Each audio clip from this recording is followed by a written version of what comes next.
To quick introduce myself, I'm a senior Drupal consultant at Commerce Guys. I'm also a co-maintainer of Drupal Commerce. For those not familiar with Drupal Commerce, it is the leading e-commerce framework on top of the Drupal content management system. And I'm also the author of the Drupal 8 Development Cookbook, which came out earlier in March. That covers the new version of Drupal, which rolled out this year. Yeah, that's a bit about me. So let's talk about performance-driven development. There's some the idea of development is kind of like test-driven development, but you want to put performance first, or at least alongside your tests. You want to define your performance constraints. And defining a performance constraint would be, I want all my product pages to load in 1 second, or the catalog should take only a half second to render. And then the next step is to document what your existing performance constraints are against what your goals are. This can be done with Blackfire by writing tests, which we'll cover later in the webinar. And then you want to guard that performance. You don't want performance creep to slowly bloat your system. You want to ensure that you build a more performant application and not one that begins to slow down over time. And then finally, you want to improve. So instead of just keeping it at an even level, you want to eventually make it more performant and make it faster.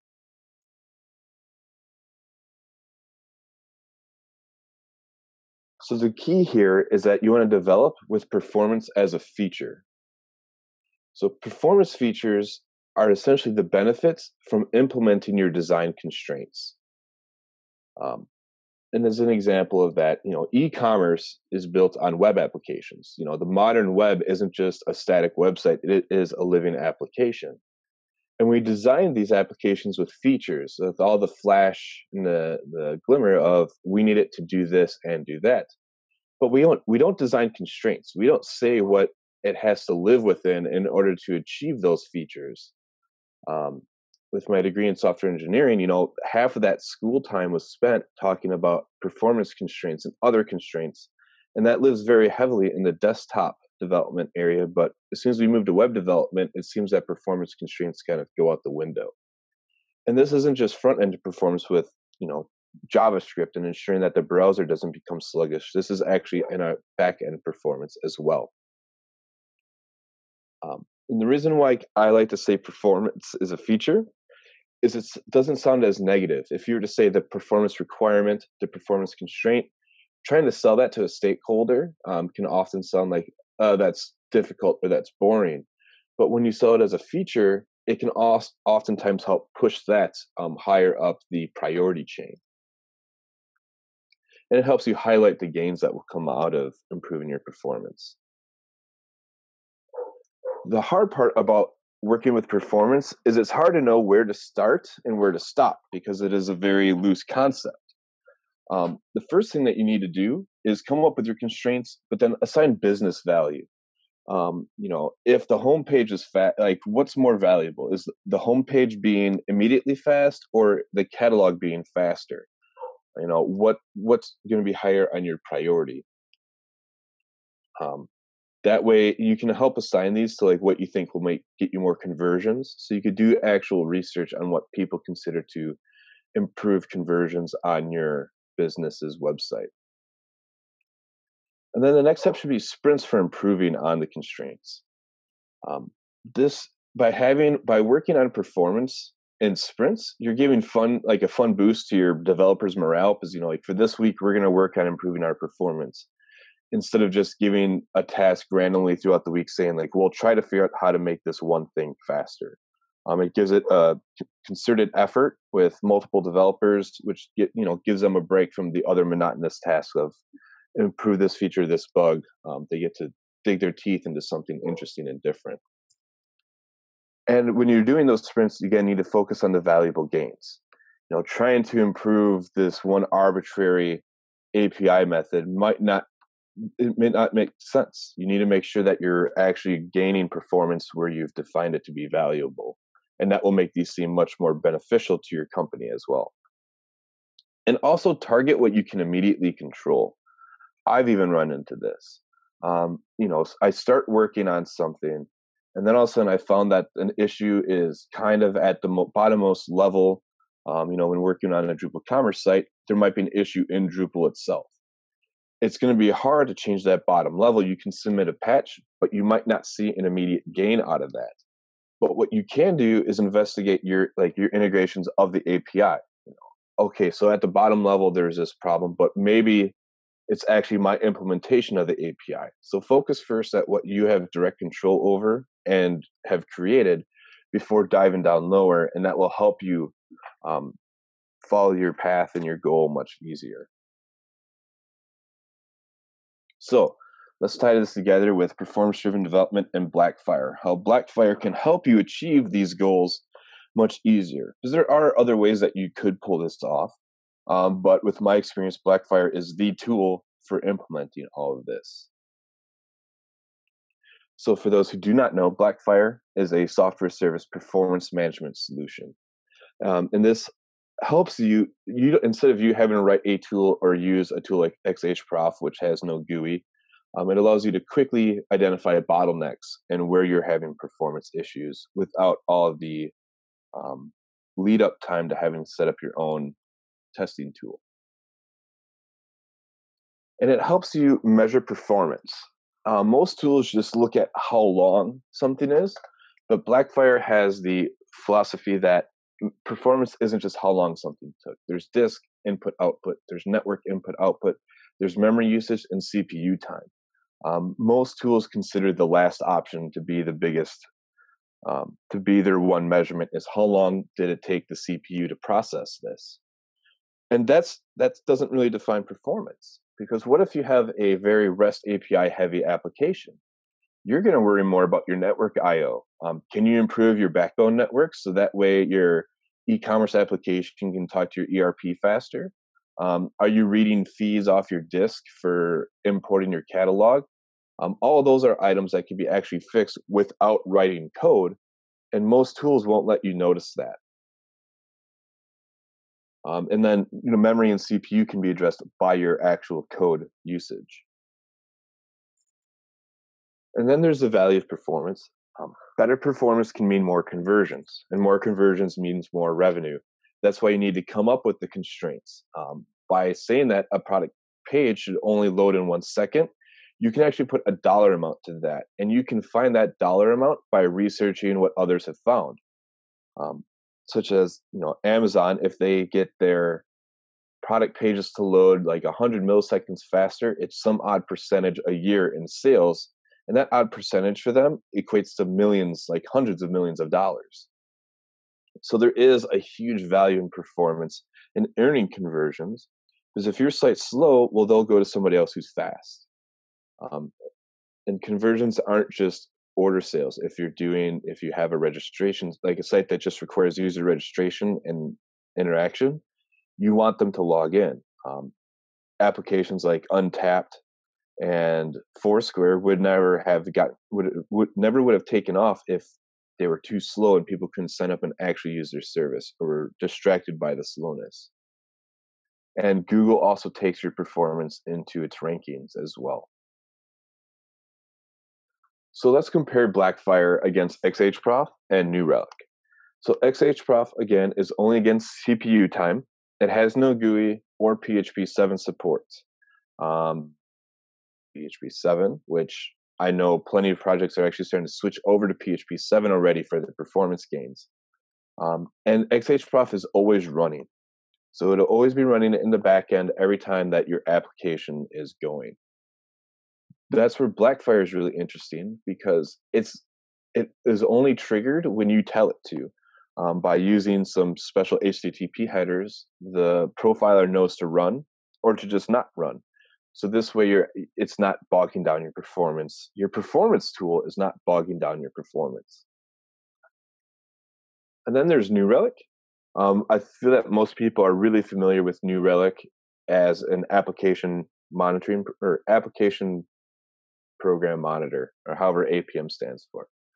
New Relic provides constant monitoring, and it also monitors your entire stack. So it can keep eyes on your web server, your PHP FPM and what code's being used, and also your MySQL and what queries are being made.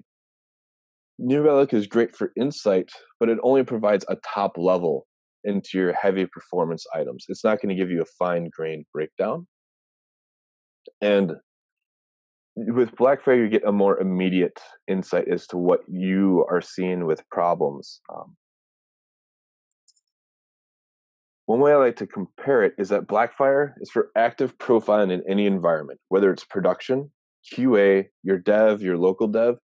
You can immediately profile an item and see exactly what's going on in your stack trace and where bottlenecks might be happening. New Relic is passive in production monitoring. You're not really going to, most people don't have New Relic running on their QA or dev servers to monitor their performance there, only on their production. And that means that you're only going to catch performance regressions in production days after it's happened when it's finally caught them for you.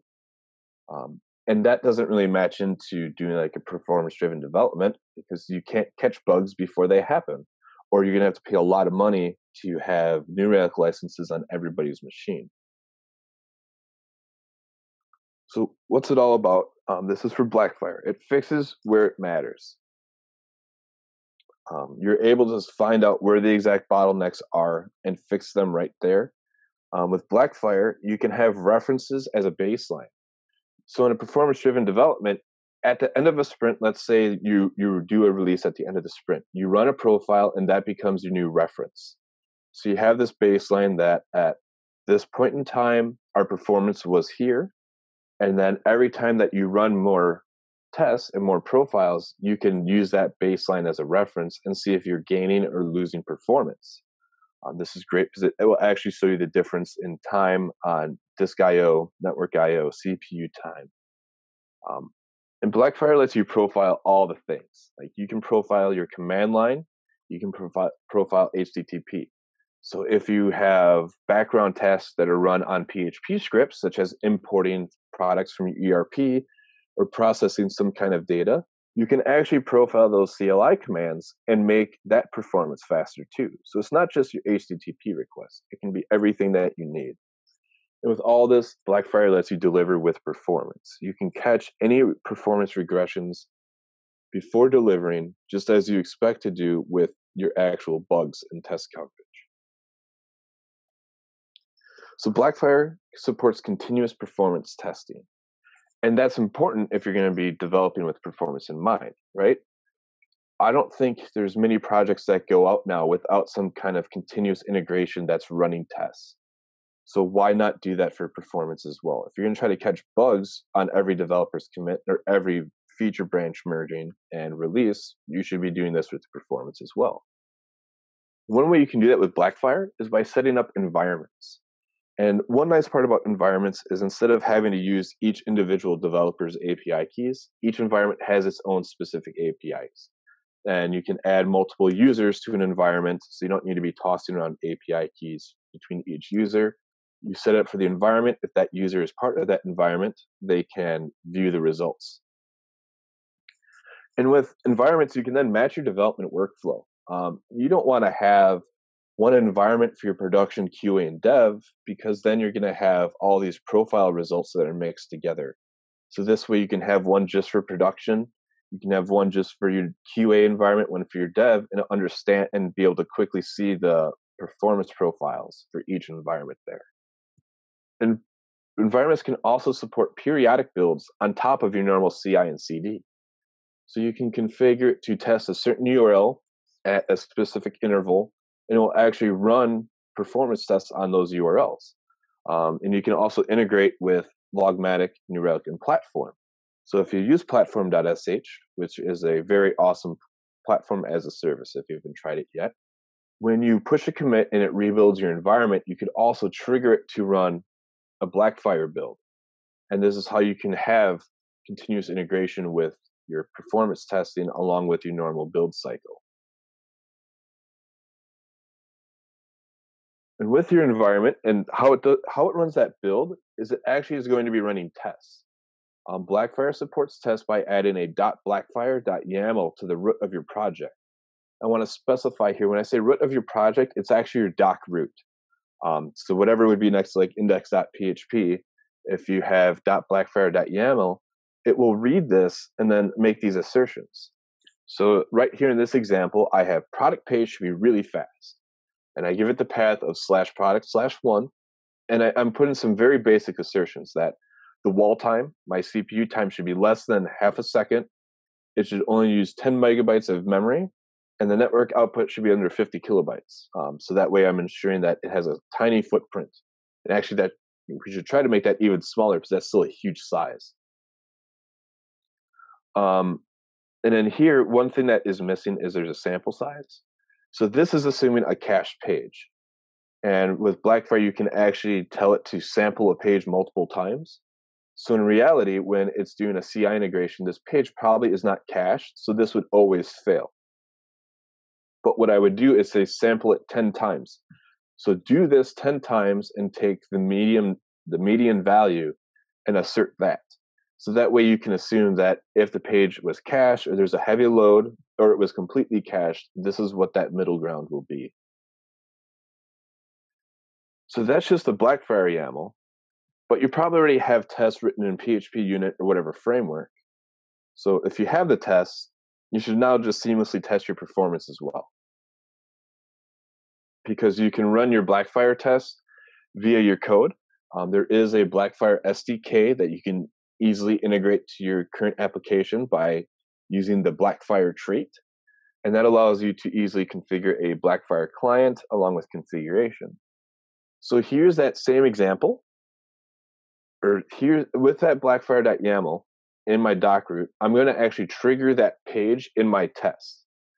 So I'm going to create a new configuration and set the title to be product page load, and I'm going to set my samples here to be 5. So that way it hits an uncached page once, then goes over it 4 more times cached. And I'm going to take my Guzzle client, which was injected with the Blackfire middleware, and point it to my product page. And then I'm going to retrieve the profile. And essentially, at the bottom, I'm going to assert that the profile was the profile would be if those assertions I previously defined pass.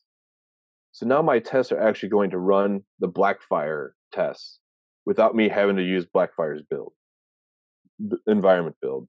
And then I can also have it output the profile URL so I can quickly go access it. So that's the big thing of doing performance-driven development, is you need to actually test your performance in your tests. Blackfire gives you 2 ways. You can have their environment builds randomly or periodically crawl your site against the tests that are in your Blackfire.yaml, or you can explicitly do it right here in your tests. And this is just for page load. You can actually test specific method calls.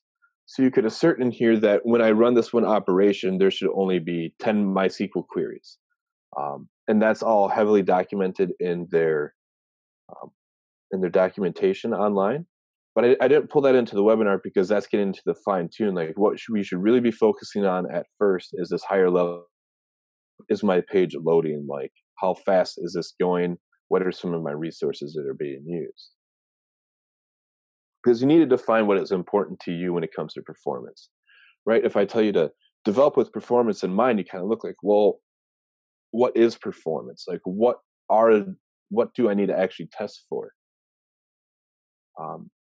So the way that you can start doing that is your constraints should be measured in metrics, because you need them to be measurable so you know how to actually test for them. And one way to do that is, can you identify the source of a constraint? Like if I need the page to load in 1 second, what could be the factors of that? Is it just the wall time alone, or do I know that on my product page I'm going to be doing some REST calls, so I need to check my network I/O? Because that measurement is the performance of your metric, and then the constraint is the metric limit. Like how many times can this metric run to be part of my constraint?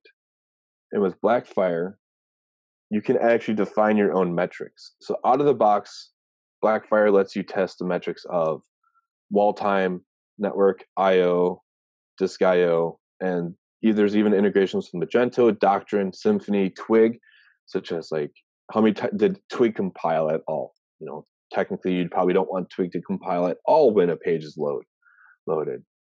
But you're able to write your own integration metrics, such as in this case, I have one for the cache invalidation. Drupal has a cache tag system, and I wanted to assert that tags are never invalidated on a certain page, because that means like when the product page is being loaded, you know, it should just be cache only. Nothing should be invalidated because nothing was changed. So this is allowed to be done in YAML, but at the same time, you can do it in PHP. You can define a metric by giving a name, and then with the equal sign, it's the class name, and then use the 2 colons, and then that's the method. And then Blackfire will actually check if that method pattern has been called at all during your profile, allows you to assert it. And here's an example of creating a custom metric. So with one client project, they decided that they needed the catalog to render in under a second. They were getting complaints from customers that the service was too slow. So that was the first thing to tackle. That had the highest business value to them, is to get this catalog to go under a second. So we added a Blackfire test. The performance was tested, and it was taking 2 seconds. All right, okay. Well, we knew it was failing, but now it's verified that it is failing. So we then reviewed the Blackfire profile and identified any bottlenecks that were happening. There were some extra loads that were happening that did not need to be. So then we wrote metrics to check that. I believe the case was that it was a very deep catalog, and they had a catalog menu that had 6 levels in it. So it was doing all these taxonomy term loads instead of Drupal. So we discovered that was the area, and the solution was caching the menu. So then we wrote a metric saying like taxonomy term load should only run 2 times instead of the 12 times it was running, or however. And we added those metrics, and then we put them into our test. And then we added the caching. That would be our solution to prevent those from running. And then we ran the test again. And this brought that catalog page from 2 seconds to, with caching, to about 100 milliseconds or something of that sort. Like with caching, we completely beat our expectations. And we're able to use Blackfire to assert that the cause of the problem was not happening again. So that's where writing the custom metrics help, because you can first test time, but then you need to look further on as to what's causing that time, and then asserting that you've beaten that problem and that it doesn't creep up again. And so with some closing remarks, I just wanted to bring up that you should start small and start simple, because you can easily just profile a page and just say, well, where are some performance issues I have? And spend half a day looking at the Blackfire call graph and having no idea where to start. So that's where you need to just find what you want to target, what your constraints are going to be, and then investigate. Because once you have those constraints figured out, just start documenting your performance via test.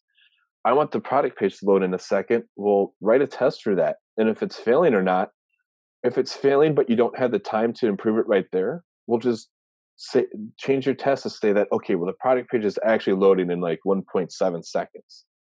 Great, have it there, because now you know where you're having a performance problem. And then you can work on fixing that later on.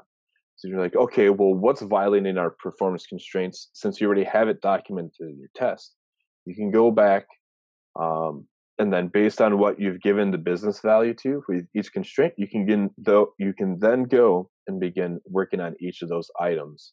Now that you've identified where your actual bottlenecks are. So that's my webinar on performance-driven development and some of my thoughts on that. Thank you for attending. All right. Well, thanks a lot, Matt. That was indeed really, really interesting. Was a cool example that made things probably even more tangible for everyone. We'd be happy to take any questions. So you have the Zoom feature at the bottom of your screen, the Q&A, or the chat to ask them. So please feel free.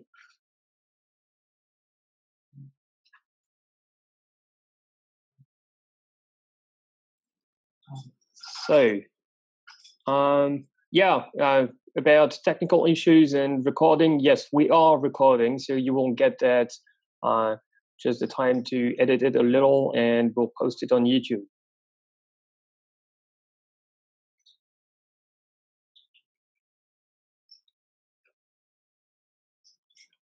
I believe that Matt has actually submitted a session at DrupalCon Dublin about performance-driven development. Is that right, Matt? Yes, I did submit a session for DrupalCon Dublin. I have not heard back yet on the status of that, so I will be, if it is accepted, I will be mentioning it on my Twitter, or just keep an eye out for DrupalCon Dublin. And I do plan on trying to find a few other conferences to present this at. And also working on a fully working example of what this kind of workflow would look like by having a GitHub repo that is integrated with Travis or even platform.sh that then executes Blackfire tests. So that way there's a boilerplate that people could see and begin working with. Because this will make you, by working on performance, you will make more money in the long run, especially in highly volatile areas where if the page loads too slow, like you lose a conversion, and that conversion could be $100. So I plan on really pushing this forward and having some good examples on how this can work. Great. Looking forward to it. Any more questions? Oh, yes. Here's one. So I'm just going to read it for everybody. What is your opinion on implementing performance-driven development in our workflow? Should we implement it from start at each level, or just make sure that we cross the line on important features? Right. So I think you should just start out on each level, or actually, it depends on what's valuable to you. Is it going to be, because it takes time, right? It takes time to write tests, which is one reason that tests often get lowered in their priority. But if it's most valuable for you to only start on important features, then yeah, because if those important features are what are going to make, is what the business has put highest value to, like at least fight to start there. Because you might not get funding from the stakeholders or from the project owner to, write performance tests for everything. But if you can at least say, like, well, if we're already writing tests for these big features that we're rolling out in the sprint, like, let's test our performance too. Because what good is it to roll out a big shiny feature? They want the feature to roll out and work. Well, just because it works doesn't mean people are going to use it. And performance is going to be the answer to that. If it's performant and bug-free, it's probably going to be used. So that have to know your project stakeholders and owners, how you can integrate that. But that's always my argument. You want the feature to be bug-free so that way people use it, but you also want it to be performant because a slow feature isn't really going to get that much attention. Okay, thanks for the answer. So there's two more questions. I'll take next one. So the question is, I have worked with Blackfire on my local machines. Does Blackfire provide some more integration with multiple AWS servers under auto-scaling and registered under an ELB? Well, actually, I'm not familiar with all of those features here, but the point being that you can install Blackfire on whichever servers you like. We also do have some partnerships and integrations with specific hosters. So, basically, as soon as you can configure your machine, you can simply install the Blackfire components there and start profiling. Then the environments feature that Matt has described during the webinar will make it easier to get started with performance tests and differentiating them depending on the app or the development stage of your app, meaning staging, development, or production. I'll take the next one. So the question is, if we've identified any patterns in Drupal where the performance degrades using this tool. No, not like if you have, so take XHProf or like even Xdebug, for example. Those are always on and running and are technically slowing down PHP whenever it runs.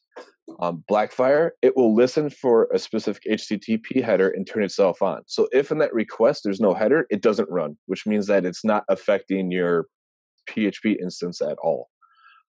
So I haven't noticed any issues with performance degradation using this tool, which is one reason I've liked it, because it only runs when you need it to. It's not always on and listening and then hogging up CPU time as well.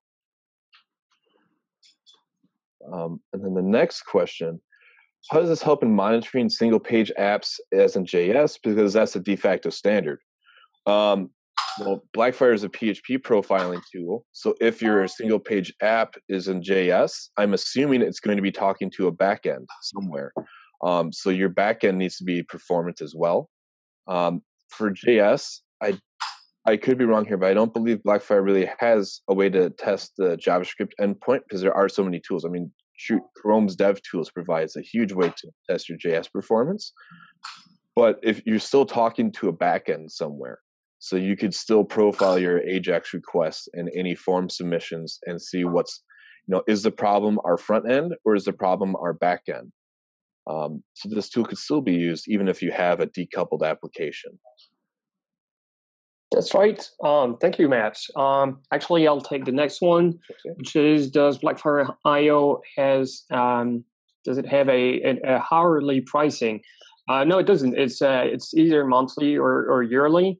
But if you like, I can pick that question with you after the webinar to give you more details about how the pricing works. Yeah, so you can profile API endpoints that are, so for example, you can actually simulate post requests as well, using the Blackfire.yaml or in your code. If it's a simple API endpoint, you can just do it in the YAML file. But if it's a more robust one, the SDK actually has integrations with Guzzle, the Gout WebDriver. Actually, there's a whole bunch of integrations you can do with the SDK. So if you have PHP unit, which is like in my test example, I would drop the middleware into Guzzle and then look up the Gout integration and then see, well, actually you won't need Gout if it's an API endpoint. But I would inject the Blackfire middleware into Guzzle and then run the request and then take the profile results and do your assertions from there. So that's actually one of my next steps is to start working on, we actually have a client that's going to need more profiling other API endpoints.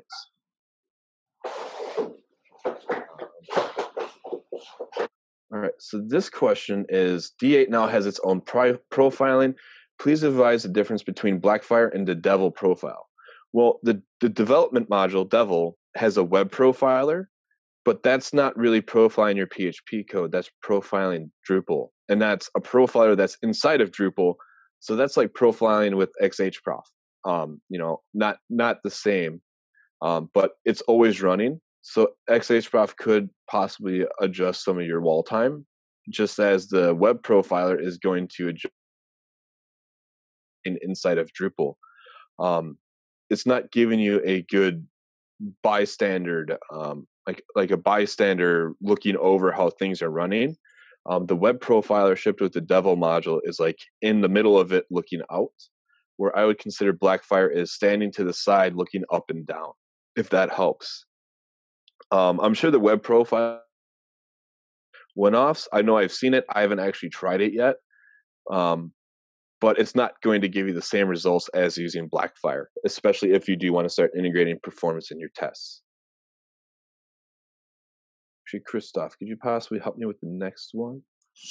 Okay, I just need to make sure I understand it properly. Are you talking about microservices and such use cases?